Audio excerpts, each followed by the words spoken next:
do the introduction. Good morning, Nigel. How are we doing, boys? All right? Yeah, how are you doing?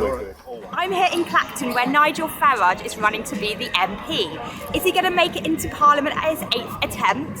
His party Reform are surging in the polls since his shock political comeback. Nigel's taunting the Tories, saying he's the leader of the opposition, and he reckons he's going to be Prime Minister in just 5 years' time. So, can Nigel make it? We're joining him on the campaign trail today in Clacton. I'm not a veteran myself, but I did do 5 years in the Army Cadets and did finish up as the senior sergeant. So I've done a bit.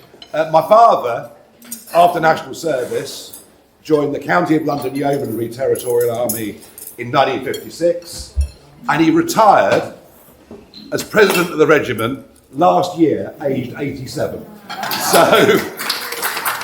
So, and in a way, for my dad, the regiment's like the family. You know, it's a really, really close thing. So I understand that. All of you people who've served, who've given of yourselves, you know, you're all patriotic people. You're all people that believe in the country, believe in, you know, proud of our past, but want us to have a great future. And I'm not going to be party political in any way at all, but just to say, you know, I completely understand how you feel. I feel the same way. I think we've got some great values in our nation, and I think they're in decline. You know, whether you look at law and order in the streets or some of the disturbing, I mean, can you believe it? You can go shoplifting now, nick up to 200 quid with a kit, and they're not going to prosecute you. I mean, you know, and because there was a murder here the other day. Well, why are the police not stopping and searching youngsters for knives? We've got to get tough. We've got to defend and protect our values. So to me, everything's about family, community and country. And that's what I stand for. That's what I'm going to fight for. And it's a real pleasure to join you all this morning. 100%. I'm giving him the benefit of, not as a doubt, because I like the guy, but I'm giving him the benefit of my vote because I think he's got the right idea. I'm basically a socialist. Don't like Keir Starmer. Don't like the Labour Party at the moment where it's going, and I certainly wouldn't vote Tory. So, to me, he's the obvious choice. But yeah, no, I like him. I belong to two very, very important clubs. One, I'm a pensioner, and we are called the Grey Vote, and the other thing is I'm a veteran, and we have the Veterans Vote. And in Clacton, the Grey Vote and the Veterans Vote can put people in power. I want him to see him stand up for Clacton. Clacton's what I'm interested in. I've been here all these years. My family came here and built the house I live in now in 1891, or 1890.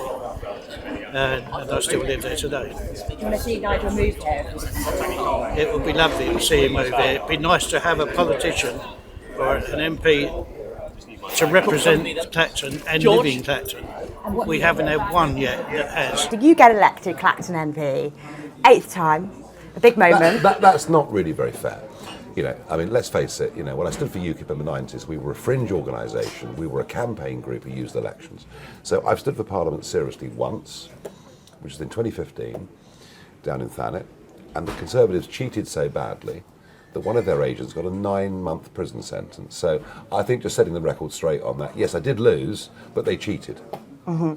So you say you do get elected, you're there in Parliament. Do you sort of stand up and say to whatever's left of the Conservative Party, look, if our views align, come and join me? Well, if we get the number of votes that I think we're capable of doing, and if we win a good number of MPs, despite the difficulties of the system, I think then it becomes logical to people that, what is the point of a Conservative Party led by David Cameron, or with him as Foreign Secretary? Just what is the point of it? So, look, I can't predict what will happen after the 4th of July. What I can say is that I've been back in this job for just 3 weeks. We've got an incredible momentum out there.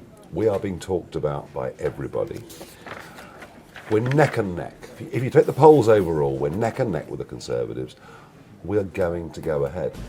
We've got momentum. We're going to get the second biggest vote in this general election. Of that, I'm entirely confident. And with that, we can reshape the centre-right of British politics. It's impossible to predict exactly how, but we will. Do you think the Conservative Party, as we've known it, as you've known it in previous decades, is that dead now? It serves no purpose. But what is it for? Look, I mean, look at it now. They say, oh, please don't give Starmer a supermajority. You know, i.e., please can you save our jobs for us? But what do they stand for? What unites them? What beliefs do they have? It literally right now serves no purpose.